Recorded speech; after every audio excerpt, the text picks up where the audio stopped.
காங்கிரஸ் கட்சியின் மூத்த தலைவர்களில் ஒருவராகவும் மாநிலங்களவை உறுப்பினராகவும் இருந்து வருபவர் திக் விஜய் சிங். இவர் கடந்த வாரம் ராகுல் காந்திக்கு கடிதம் ஒன்றை எழுதியிருந்தார். காங்கிரஸ் கட்சிக்குள் சீர்திருத்தங்கள் மேற்கொள்ளப்பட வேண்டும் என வலியுறுத்தியிருந்த அவர் அதன் அவசியத்தையும் சுட்டிக்காட்டியிருந்தார். இந்நிலையில் திக் விஜய் சிங் வெளியிட்டுள்ள எக்ஸ் பதிவு காங்கிரஸ் கட்சிக்குள்ளும் அரசியல் வட்டாரத்திலும் தற்போது முக்கிய பேசுபொருளாகியிருக்கிறது. பல ஆண்டுகளுக்கு முன்பு குஜராத்தில் நடைபெற்ற நிகழ்ச்சி ஒன்றில் பாஜக மூத்த தலைவர் எல்.கே. அத்வானி கலந்து கொண்டிருந்தார். அப்போது அவருக்கு அருகே தற்போதைய பிரதமரான நரேந்திர மோடி தரையில் அமர்ந்திருந்தார்.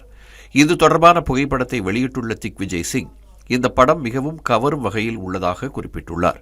RSS அமைப்பின் சேவகராகவும் ஜனசங்கத்தின் தொண்டராகவும் இருந்த நரேந்திர மோடி அந்த புகைப்படத்தில் தலைவர்களின் காலடியில் அமர்ந்திருப்பதை அவர் சுட்டிக்காட்டியுள்ளார். அந்த நிலையிலிருந்து உயர்ந்து ஒரு மாநிலத்தின் முதலமைச்சராகவும் பின்னர் நாட்டின் பிரதமராகவும் மோடி உயர்ந்துள்ளதையும் திக் விஜய் சிங் தனது பதிவில் கோடிட்டு காட்டியிருக்கிறார். இது ஒரு அமைப்பின் வலிமையை வெளிப்படுத்துகிறது என கூறி RSSஐயும் பாஜகவையும் அவர் பாராட்டியுள்ளார். பாஜகவில் உழைப்பவர்கள் அனைவருக்கும் முக்கியத்துவமும் உரிய அங்கீகாரமும் வழங்கப்படுகிறது என்பதுதான் தனது பதிவின் மூலம் திக் விஜய் சிங் சொல்ல வரும் செய்தி. அவர் யாருக்கு இந்த செய்தியை சொல்கிறார் என்ற கேள்வி எழலாம். அவரது பதிவிலேயே அதற்கான பதில் உள்ளது. தனது பதிவில் அவர் ராகுல் காந்தி, பிரியங்கா காந்தி, காங்கிரசின் தேசிய தலைவர் மல்லிகார்ஜுன கார்கே உள்ளிட்டோரை டாக் செய்திருக்கிறார். இப்படி காங்கிரசின் மேலிடத்தை டாக் செய்து பாஜகவையும் RSS அமைப்பையும் திக் விஜய் சிங் புகழ்ந்துள்ளது காங்கிரஸ் கட்சிக்கு மேலும் ஒரு நெருக்கடியை ஏற்படுத்தியுள்ளது.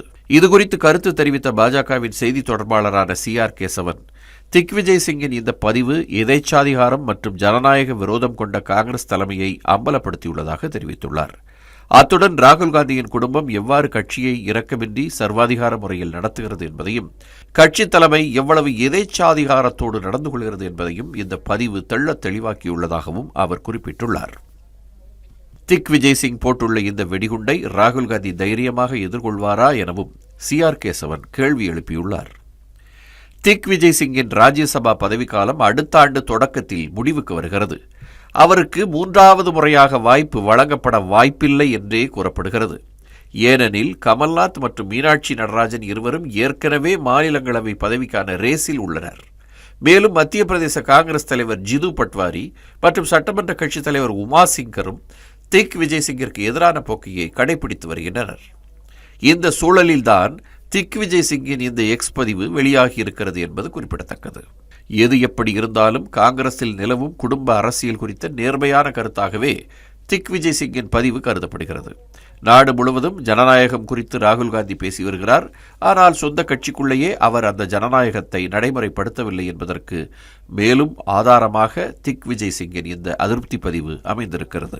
மதுரை மக்களே, மதுரை சிட்டிக்குள்ள அதுவும் உங்க பட்ஜெட்குள்ளேயே பிளாட் வாங்கணுங்கிற கனவு இப்போ கைகூடி வந்தாச்சு. மதுரையின் முதல் ப்ராஜெக்டில் ரோட்டுக்கு காசு இல்லாததால் 72 மணி நேரத்தில் 533 மனைகள் விற்கப்பட்டன. மீண்டும் ரோட்டுக்கு காசு இல்லாமல் பிரீமியம் வில்லா மனைகளை மதுரை வேலம்மாள் மருத்துவக் கல்லூரி அருகில் அறிமுகப்படுத்துகிறோம். Launching G2 Vagai crest Madurai Velammal medical college அருகில். Early bird price RERA approved villa plots வெறும் 9.9 lakhs %. சிட்டிக்குள்ள பிளாட் உங்க கனவு வீட்டுக்கான perfect spot. For bookings call